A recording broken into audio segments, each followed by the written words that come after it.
بنایا گیا تھا کہ ختم نبوت پر پہرا دینے والوں کو گولیاں مار کر شہید کر دیا جائے اور ڈاکہ ڈالنے والوں کے خلاف کوئی کارروائی نہ کی جائے؟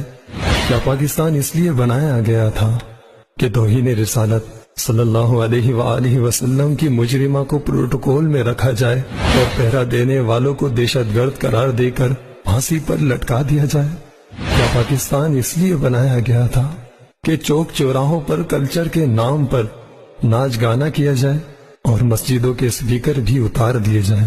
کیا پاکستان اس لیے بنایا گیا تھا کہ غریبوں کا پیسہ لوٹ کر حکمران بیرون ملک اربوں کی جائیداد بنائے؟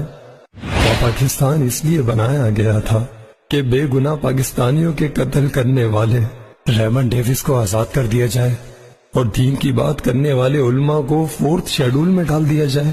کیا پاکستان اس لیے بنایا گیا تھا کہ حکمران اقلیتوں کے حقوق کی بات کریں اور مسلمانوں کا خون بے دریغ بہائیں؟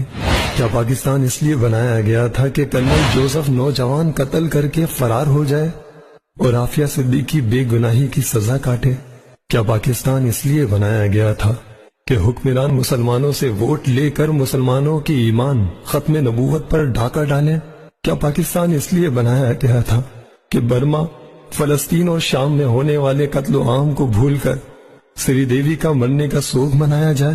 اگر آپ بھی اس منافقت سے تنگ آ چکے ہیں تو آئیے TLP تحریک لبیک پاکستان کو ووٹ دیں تاکہ آپ اور ہم مل کر پاکستان کو وہ ملک بنا سکیں جس کا علامہ اقبال علیہ الرحمہ نے خواب دیکھا تھا۔